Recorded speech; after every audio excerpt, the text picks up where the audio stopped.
जब चतुर्थी का चंद्र देखने से श्री कृष्ण पर लगा चोरी का कलंक, पढ़े स्यमंतक मणि की पौराणिक कथा और मंत्र। भाद्रपद मास की चतुर्थी तिथि शुरू होने से लेकर खत्म होने तक चंद्रमा का दर्शन नहीं करना चाहिए। यदि भूल से गणेश चतुर्थी के दिन चंद्रमा के दर्शन हो जाए तो मिथ्या दोष से बचाव के लिए निम्नलिखित मंत्र का जाप करना चाहिए तथा दी गई कथा का श्रवण करना चाहिए।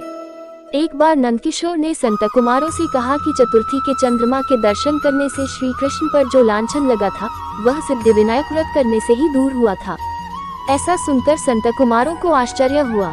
उन्होंने पूर्ण ब्रह्म श्री कृष्ण को कलंक लगने की कथा पूछी तो नंदकिशोर ने बताया, एक बार जरासंध के भाई से श्री कृष्ण समुद्र के मध्य नगरी बसाकर रहने लगे। इसी नगरी का नाम आजकल द्वारिकापुरी है। द्वारिकापुरी में निवास करने वाले सत्यराजित यादव ने सूर्य नारायण की आराधना की। तब भगवान सूर्य ने उसे नित्य 8 भार सोना देने वाली स्यमंतक नामक मणि अपने गले से उतार कर दे दी।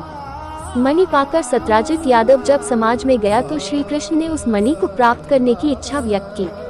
सत्यराजित ने वह मणि श्री कृष्ण को न देकर अपने भाई प्रसेनजित को दे दी। एक दिन प्रसेनजित घोड़े पर चढ़कर शिकार के लिए गया। वहां एक शेर ने उसे मार डाला और मणि ले ली। रीछों का राजा जामवंत उस सिंह को मारकर मणि लेकर गुफा में चला गया। जब प्रसेनजित कई दिनों तक शिकार से न लौटा तो सत्यराजित को बड़ा दुख हुआ। उसने सोचा, श्री कृष्ण ने ही मणि प्राप्त करने के लिए उसका वध कर दिया होगा। अतः बिना किसी प्रकार की जानकारी जुटाए उसने प्रचार कर दिया कि श्री कृष्ण ने प्रसेनजित को मारकर स्यमंतक मणि छीन ली है। इस लोक निंदा के निवारण के लिए श्री कृष्ण बहुत से लोगों के साथ प्रसेनजित को ढूंढने वन में गए। वहां पर प्रसेनजित को शेर द्वारा मार डालना और शेर को रीछ द्वारा मारने के चिन्ह उन्हें मिल गए। रीछ के पैरों की खोज करते करते वे जामवंत की गुफा पर पहुंचे और गुफा के भीतर चले गए। वहां उन्होंने देखा कि जामवंत की पुत्री उस मणि से खेल रही है। श्री कृष्ण को देखते ही जामवंत युद्ध के लिए तैयार हो गया। युद्ध छिड़ गया। गुफा के बाहर श्री कृष्ण के साथियों ने उनकी 7 दिन तक प्रतीक्षा की। फिर वे लोग उनके वध को जानकर पश्चाताप करते हुए द्वारिकापुरी लौट गए। इधर 21 दिन तक लगातार युद्ध करने पर भी जामवंत श्री कृष्ण को पराजित न कर सका। तब उसने सोचा, कहीं यह वह अवतार तो नहीं जिसके लिए मुझे रामचंद्र जी का वरदान मिला था। ये पुष्टि होने पर उसने अपनी कन्या का विवाह श्री कृष्ण के साथ कर दिया और मणि दहेज में दे दी।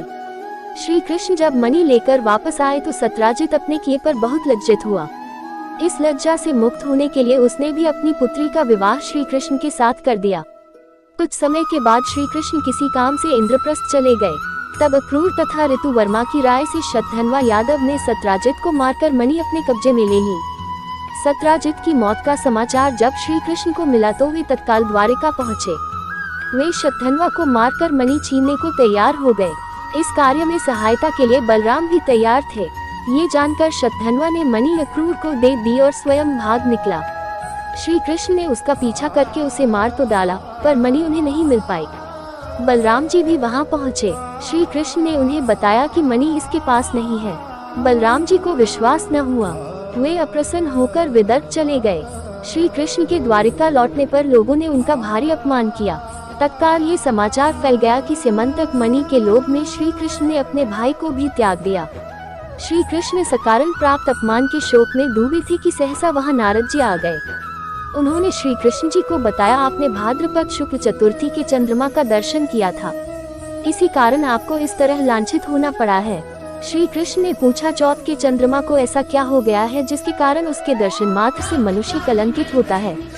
तब नारद जी बोले, एक बार ब्रह्मा जी ने चतुर्थी के दिन गणेश जी का व्रत किया था। गणेश जी ने प्रकट होकर वर मांगने को कहा तो उन्होंने मांगा कि मुझे सृष्टि की रचना करने का मोह न हो। गणेश जी जो ही तथास्तु कहकर चलने लगे। उनके विचित्र व्यक्तित्व को देखकर चंद्रमा ने उपहास किया। इस पर गणेश जी ने रुष्ट होकर चंद्रमा को शाप दिया कि आज से कोई तुम्हारा मुख नहीं देखना चाहेगा। शाप देकर गणेश जी अपने लोक चले गए और चंद्रमा मानसरोवर की कुमुदिनियों में जा छिपा। चंद्रमा के बिना प्राणियों को बड़ा कष्ट हुआ। उनके कष्ट को देखकर ब्रह्मा जी की आज्ञा से सारे देवताओं के व्रत से प्रसन्न होकर गणेश जी ने वरदान दिया कि अब चंद्रमा शाप से मुक्त तो हो जाएगा, पर भाद्रपद शुक्ल चतुर्थी को जो भी चंद्रमा के दर्शन करेगा उसे चोरी आदि का झूठा लांछन जरूर लगेगा, किंतु जो मनुष्य प्रत्येक द्वितीया को दर्शन करता रहेगा वह इस लांछन से बच जाएगा। इस चतुर्थी को सिद्धिविनायक व्रत करने से सारे दोष छूट जाएंगे। ये सुनकर देवता अपने अपने स्थान को चले गए। इस प्रकार भाद्रपद शुक्ल चतुर्थी को चंद्रमा का दर्शन करने से आपको ये कलंक लगा है। तब श्री कृष्ण ने कलंक से मुक्त होने के लिए यही व्रत किया था। कुरुक्षेत्र के युद्ध में युधिष्ठिर ने भगवान श्री कृष्ण से पूछा, भगवान, मनुष्य की मनोकामना सिद्धि का कौन सा उपाय है? किस प्रकार मनुष्य धन, पुत्र, सौभाग्य तथा विजय प्राप्त कर सकता है? ये सुनकर श्री कृष्ण ने उत्तर दिया, यदि तुम पार्वती पुत्र श्री गणेश का विधिपूर्वक पूजन करो तो निश्चय ही तुम्हें सब कुछ प्राप्त हो जाएगा। तब श्री कृष्ण की आज्ञा से ही युधिष्ठिर जी ने गणेश चतुर्थी का व्रत करके महाभारत का युद्ध जीता था।